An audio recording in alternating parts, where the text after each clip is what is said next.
지금 저희 가운데에는 상한 사람도 있고 또 깨어진 심령도 있습니다. 어려운 시간을 통과하는 그런 가정들도 있고 또 깊은 실망 가운데 있기도 합니다. 주님, 저희들에게 주님은 늘 소망 되시고 또한 빛이 되심을 감사드립니다. 함께 읽는 이 말씀, 주님께서 저희 마음 깊은 곳에 위로해 주시고 복음의 메시지를 들려주셔서 상한 심령은 소생하는 시간 되게 해주시고 또 낙심한 영혼들은 다시금 주를 바라보는 시간이 되도록 은혜 베풀어 주시옵소서.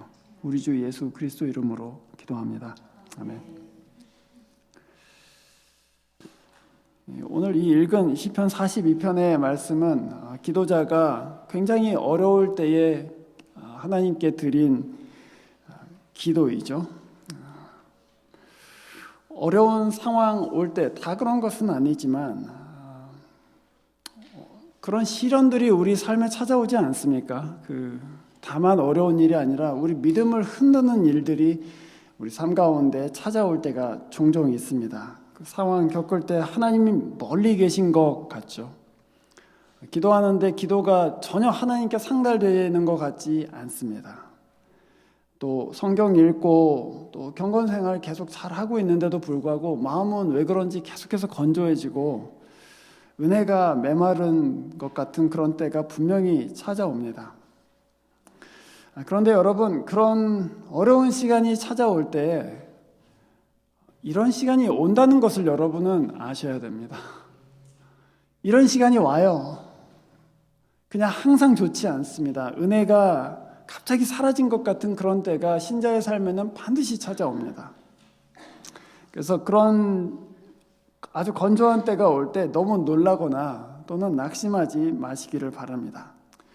그런데 어쨌거나 이런 시련이 온다는 것은 우리가 잘 알겠는데 그것이 막상 올 때에는 어떤 때는 사실 그것을 견뎌내기가 만만치 않을 때가 있습니다. 어떤 때는 그 시련 때문에, 믿음의 시련 때문에 믿음을 포기하고 싶은 때도 생기고 또 소망을 그냥 놔버리고 싶은 그런 포기하는 마음이 생기기도 하지요. 그때 우리는 어떻게 그 시간들을 극복해 나갈 수 있는가, 또 그 시간에는 도대체 무엇을 해야 되는가 하는 것이 오늘 저희들이 함께 나누고 싶은 이 말씀의 핵심입니다. 그래서 제가 오늘 이 시편 42편의 말씀을 따라가면서 우리 믿음이 시련 당할 때 이 세 가지 중요한 스텝들이 있는데, 중요한 해야 될 일들이 있는데 그것에 대해서 말씀드리겠습니다. 첫 번째는 분별하는 것입니다. 두 번째는 설교하는 것입니다. 그리고 세 번째는 기억하는 것입니다. 그래서 분별, 설교, 그리고 기억, 그 세 가지입니다. 분별한다. 이게 하나님께로부터 온 것인지 아닌지를 분별하는 것이죠. 또 설교한다는 것은 이상하게 들리시겠지만 자기 자신에게 복음을 선포하는 것입니다. 자기 자신에게. 조금 이따 말씀드리겠습니다. 그리고 세 번째로는 은혜의 때를 기억하는 것입니다. 그 세 가지에 대해서 우리 시편 42편을 쭉 읽어가시면서 함께 생각해 보도록 하겠습니다. 오늘 이 시편 42편 3절에 보시면은 사람들이 종일 내게 하는 말이 너희 하나님이 어디 있느냐 하고 나에게 묻는다. 그렇게 돼 있죠. 시련의 때 굉장히 어려운 것 중에 하나는 뭐냐면 우리 마음속에 수많은 생각들이 일어난다는 것입니다. 그것이 밖에서 들어온 것일 수도 있어요. 사람들이 너 하나님 어디 계시냐? 하나님이 계시는데 왜 여전히 가난하냐? 왜 여전히 사업이 잘 안 되냐? 왜 여전히 학교에 잘 못 들어가냐? 뭐 그런 찌르는 말들이 우리 밖으로부터 들어옵니다. 또 어떤 생각들이 우리 마음 가운데 일어나기도 하죠. 그래서 시련이 어려운 이유 중에 하나는 우리 마음속에 복잡한 생각들이 일어난다는 것입니다. 그리고 그 생각들이 너무 나를 압도할 때가 많이 있다는 것이죠. 특히 불신앙의 말 들을수록 합리적으로 들리기도 하고 또는 매력적으로 들리기도 합니다. 우리가 잘 아시는 바와 같이 창세기 3장에서 뱀이 하와를 유혹할 때 먹어도 안 죽어 그렇게 얘기하잖아요. 그 말을 듣고 보니까 그 선악과가 보암직도 하고 탐스럽게 보이기도 하고 먹으면 진짜 영리해질 것 같은 그런 생각도 들었다 이렇게 되어 있습니다.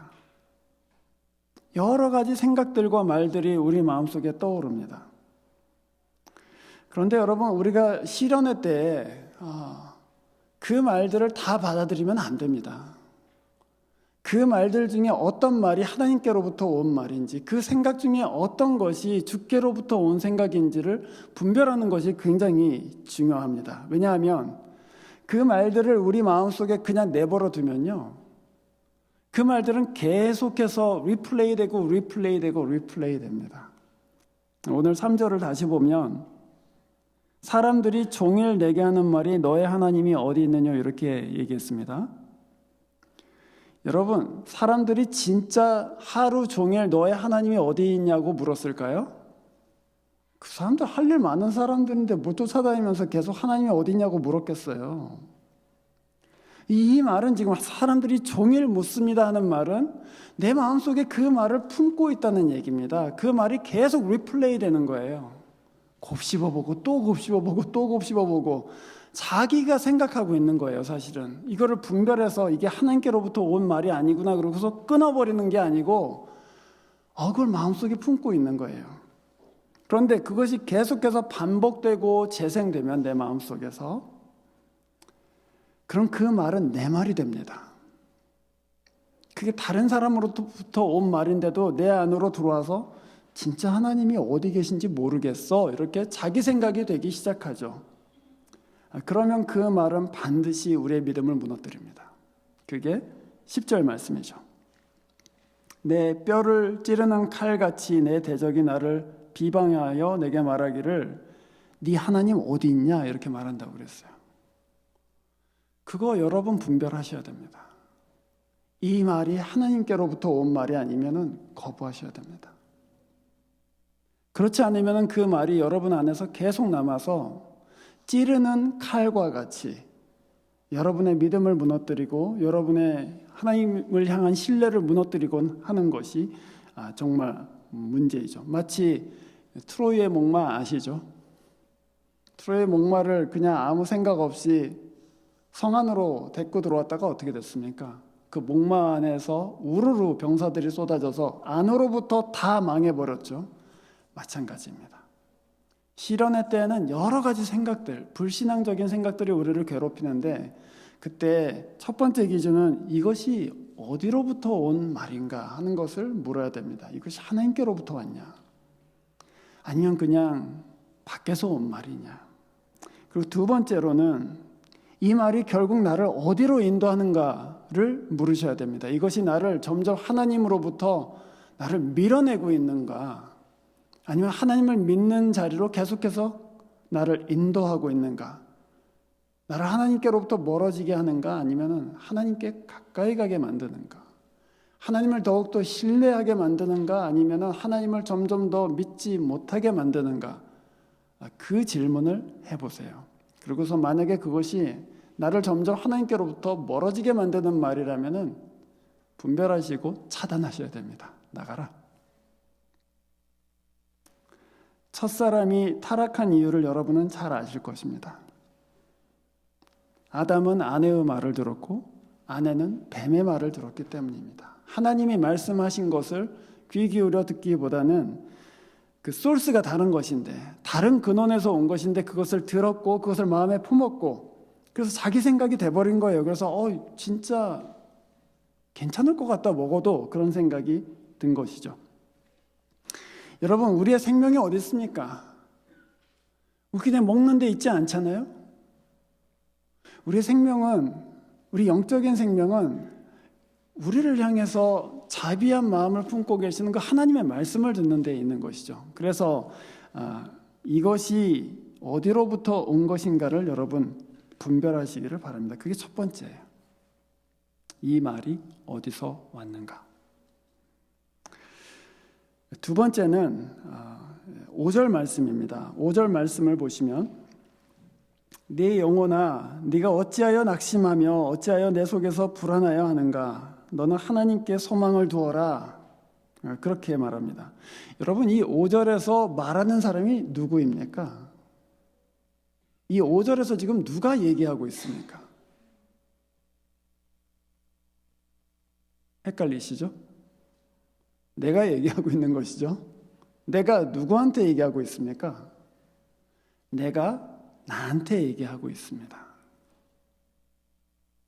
이 분명히 이게 지금 두 사람이 있는 것이 아니라 내가 나를 향해서 얘기하고 있는 거예요.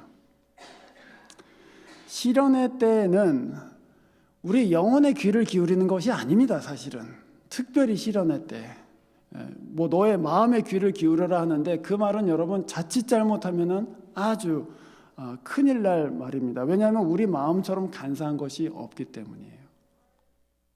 우리 마음의 귀를 기울이는 것이 아니고 우리 마음에 대해서 말해야 됩니다. 우리 마음한테 말해야 돼요. 신자는 자기 자신에게 믿음으로 말하는 법을 배워야 됩니다.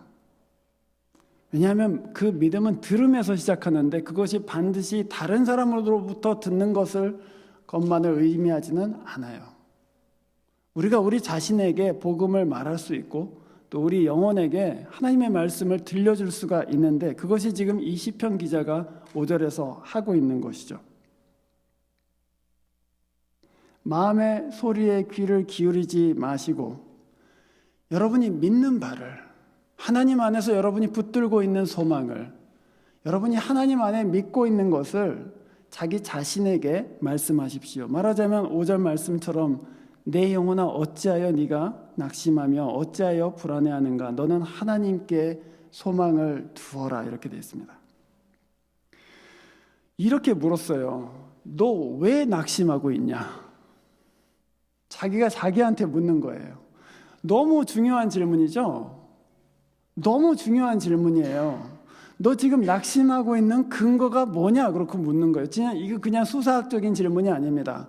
너 왜 지금 낙심하고 있는지 그 이유가 뭐냐? 하고 물었어요. 우리 다 알다시피 우리가 낙심할 때 사실은 오지 않은 미래에 대해서 너무 많은 생각을 하기 때문에 이런 일이 일어나면 어떻게 될까? 혹시 내가 큰 병에 걸리면 어떻게 될까? 혹시 내가 이 일로 인해서 잘리면 어떻게 될까? 그런 여러 가지 미래에 대한 상상을 풍성하게 우리가 하죠. 그런데 그 풍성한 우리 상상력으로 인해서 미래에 대한 걱정으로 인해서 우리가 지금 고통을 당하고 있을 때가 많이 있습니다. 그래서 묻는 거예요. 자기 자신한테 너 지금 왜 걱정하고 있냐? 네 걱정의 진짜 근거가 뭐냐? 하고 물었어요.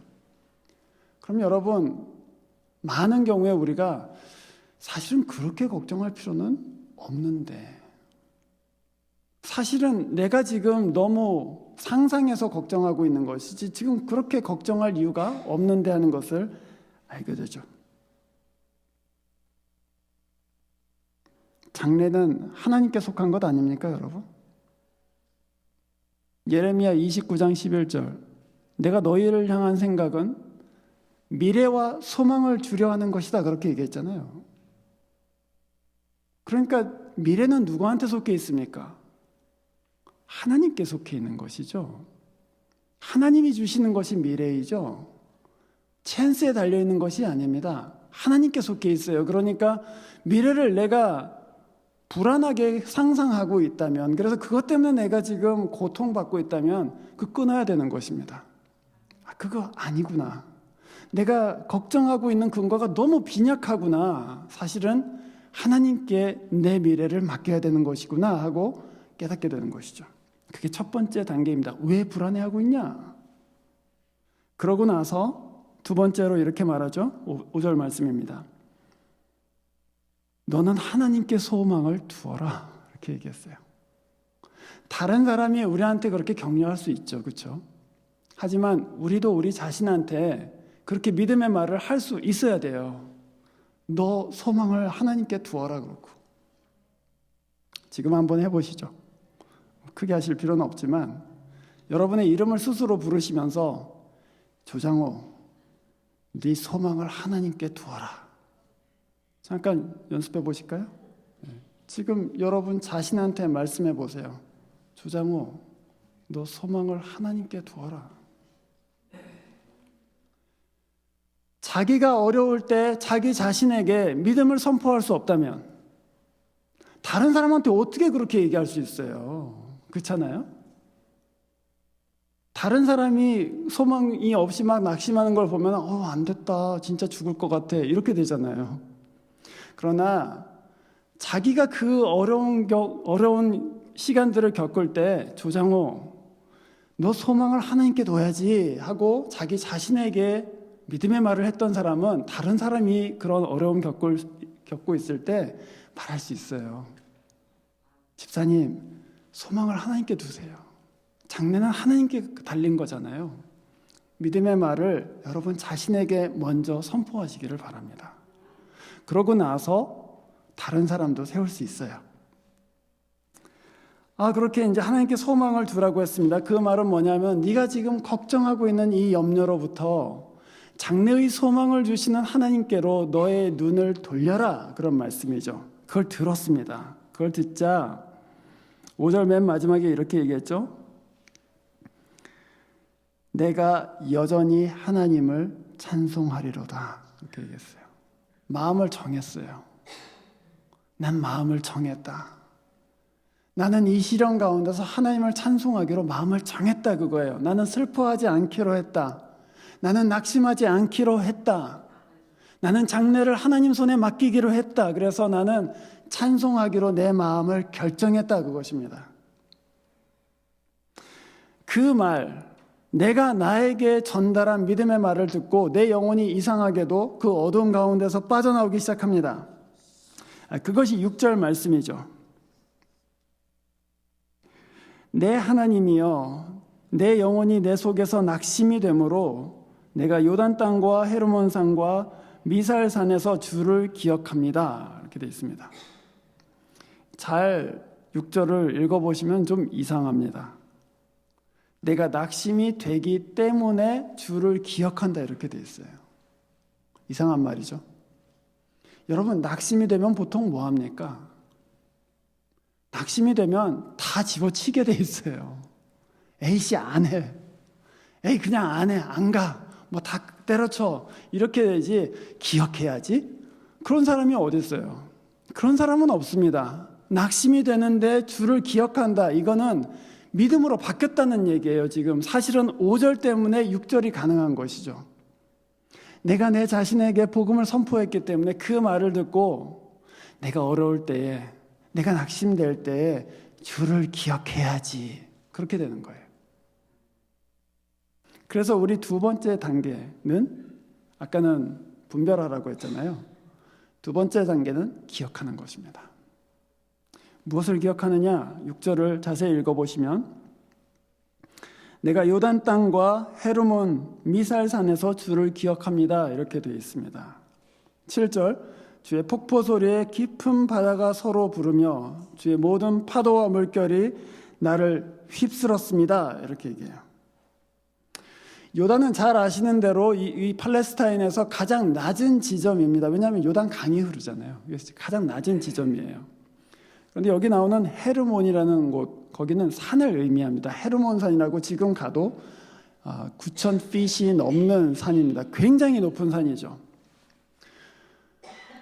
요단강은 평소에는 거의 말라 있습니다.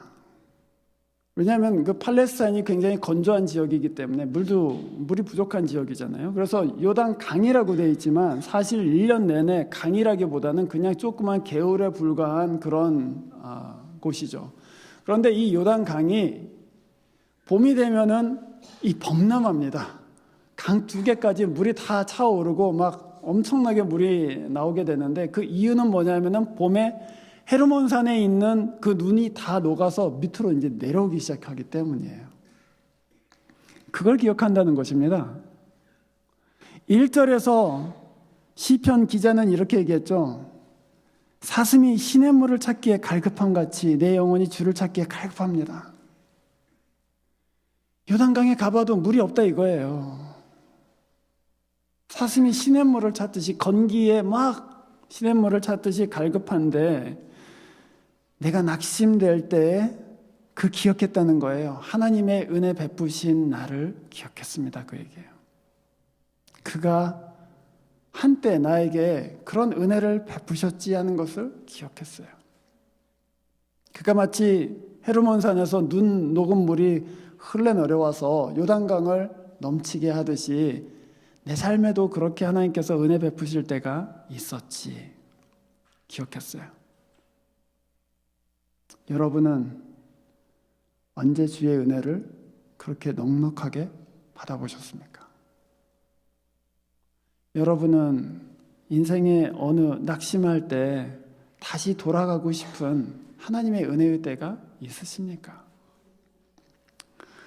저희 교회에서는 침례를 받을 때 나와서 이렇게 자기 신앙을 고백하잖아요. 그런데 제가 그 침례를 받으시는 분들한테 그것을 반드시 글로 써서 남기라고 그렇게 부탁을 드립니다. 그리고 프린트아웃해서 저한테 달라고 그래요. 그럼 저는 그거를 갖고 있다가 침례 증서하고 같이 그것을 끼워서 침례가 끝난 다음에 그 침례 받으신 분한테 다시 전달합니다. 그러면서 제가 뭐라고 하냐면 나중에 믿음이 흔들릴 때 이 고백을 다시 읽어보라고 그렇게 얘기해요. 당신이 침례 받을 때 고백했던 하나님의 은혜를 나중에 어려울 때 다시 읽어보라고. 그러면은 앞으로 나아갈 수 있을 거라고. 시편 기자는 그걸 기억했어요. 하나님이 내 삶에 그런 때가 있었지. 7절 말씀, 주의 폭포 소리에 깊은 바다가 서로 부르며 모든 파도와 물결이 나를 휩쓸었습니다. 그 생각하면서 주님이 그 은혜 가운데에서 나를 그렇게 휩쓸었던 때가 있었지. 그 회복되기 시작합니다. 그래서 8절 말씀에 언제 그 은혜가 회복되기 시작하니까 그걸 기억하기 시작하니까 8절 말씀에 낮에는 여호와께서 그의 인자하심을 베푸시고 하나님의 인자하심이 조금씩 느껴지기 시작해요. 하나님이 그래도 나를 사랑하시는구나. 낮에 그것을 보기 시작해요. 밤에는 어떻게 한다고 되어 있죠? 그의 찬송이 내게 있어. 찬송이 회복되기 시작합니다. 밤에 노래하기 시작해요. 하나님 감사합니다. 그리고 마지막으로 뭐라고 되어 있습니까? 생명의 하나님께 기도하리로다. 기도가 회복되기 시작해요. 내 생명은 하나님이십니다. 라고 기도하기 시작합니다. 그래서 여러분 어려운 믿음의 고난 가운데 있을 때, 또 흔들리는 시간 가운데 있을 때 하나님이 이전에 베푸신 은혜들을 기억해 보세요. 하나님이 마치 요단강이 봄철이 되면 다시 범람하듯이 내게 오실 것이다, 내게 은혜 베푸실 것이다 하는 것을 믿으시기를 바랍니다. 그런데 여러분, 우리가 세 가지를 얘기했잖아요, 지금. 그러니까 맨 처음에는 어려울 때 그 분별하라 그렇게 말씀을 드렸고, 그리고 내 자신에게 하나님의 말씀인 복음을 선포하라고 그렇게 말씀드렸고, 그리고 세 번째로는 하나님의 은혜를 기억하십시오 그렇게 말씀드렸어요. 근데 여러분, 진짜 하나님이 다시 내게 은혜 베푸실 것을 어떻게 확신합니까? 여기서 끝나지 않고 하나님이 다시 내게 오셔서 그 은혜를 베풀어 주시고 하나님이 나랑 가까이 계신 것을 회복하실 거라는 것을 어떻게 확인하죠? 어떻게 여러분 확신할 수 있습니까? 이스라엘의 역사를 보면 우리 믿음의 여러 그 신앙의 그 선조들조차도 죄 지을 때 하나님의 영광 가운데서 끊어지는 경험을 여러 차례 했습니다. 예를 들면 다윗과 같은 사람들도 하나님이 사랑하시는 자요 자기 마음에 합한 사람이라고 그랬는데, 가늠한 후에 시편 51편에서 이렇게 기도하죠. 나를 주 앞에서 쫓아내지 마시고 주의 성령을 내게서 거두지 말아 주십시오. 이렇게 얘기해요. 하나님과 분리되는 경험을 해요. 하나님의 임재를 잃어버리는 경험을 한단 말이죠.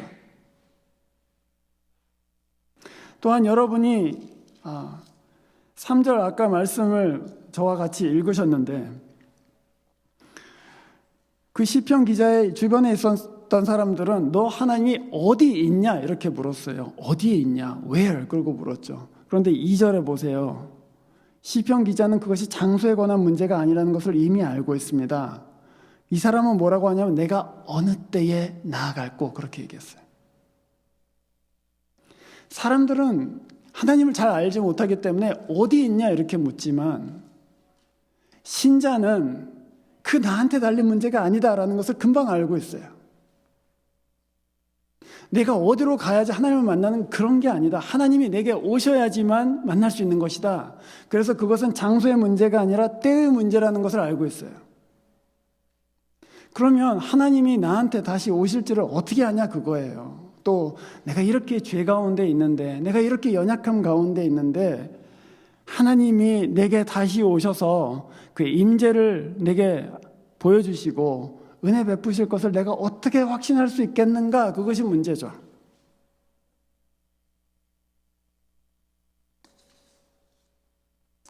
하나님이 우리에게 오셔서 그 죄를 용서하시지 않는 한 불가능한 일입니다. 이 세 가지를 아무리 우리가 해봐야 분별하고 자기에게 복음을 선포하고 하나님의 은혜에 베푸신 때를 기억하고 그래 봐야 하나님이 오시지 않는 한은 불가능한 일이에요, 사실은. 그런데 예수께서 오셔서 십자가에서 고난을 당하실 때 그 예수께서는 그 십자가 위에서 이렇게 부르짖으셨죠. 나의 하나님, 나의 하나님, 어찌하여 나를 버리셨습니까? 어찌하여 나를 버리셨습니까? 그것은 그냥 시편을 인용한 말씀이 아닙니다. 그 말씀은 진짜 예수님께서 하나님으로부터 끊어지는 경험을 했다는 말이죠. 그 말씀은 하나님 제가 모든 하나님을 잃어버린 사람들의 그 부재를 내가 다 경험하고 하나님으로부터 끊어지는 그 경험을 내가 다 안고 가겠습니다. 그 얘기입니다. 주님이 하나님과 끊어지심으로 하나님이 없는 그 부재를 깊이 그 저주죠 사실은. 그 저주를 당하심으로 예수를 믿는 사람들은 하나님을 찾게 해주셨습니다.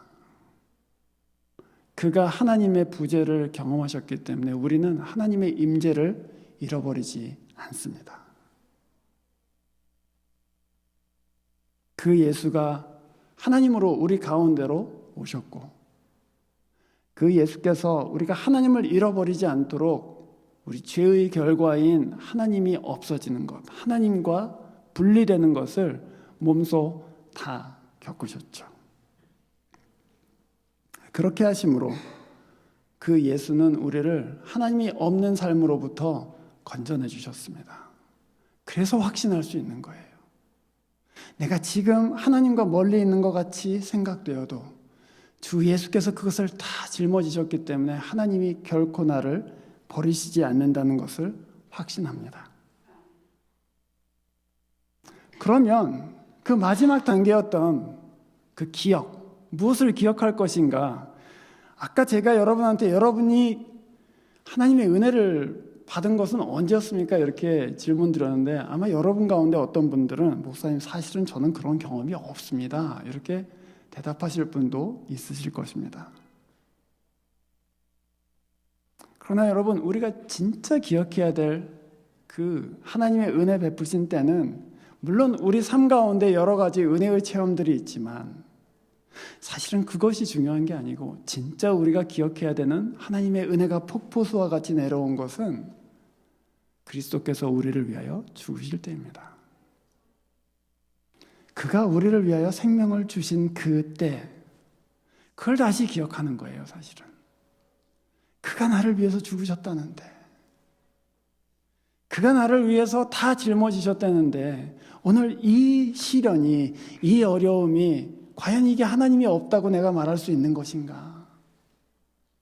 그래서 그 은혜를 기억하고 십자가의 은혜를 기억하고 나는 회복되고 나는 찬송하기 시작하고 나는 기도를 회복하기 시작하는 것이죠. 사랑하는 형제자매 여러분, 믿음의 어려움 가운데 있을 때 흔히 하나님이 혹시 너무 멀리 계신 것은 아닌가 그렇게 생각하실 때가 있으실 것입니다. 그때마다 돌아가야 될 자리는 바로 십자가입니다.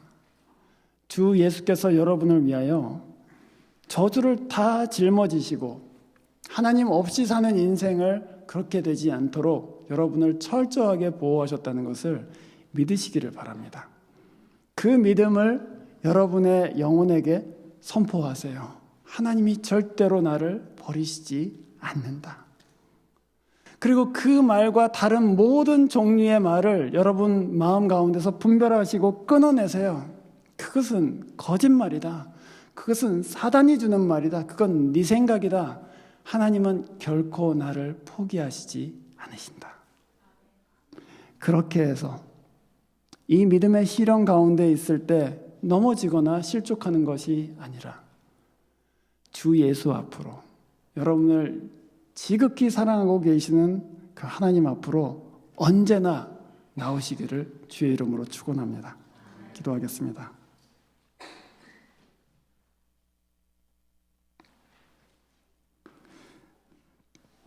주님, 어려울 때에 저희 믿음을 돌보아 주셔서 그리스도의 얼굴에 있는 영광의 빛을 보게 해주시는 것을 감사드립니다.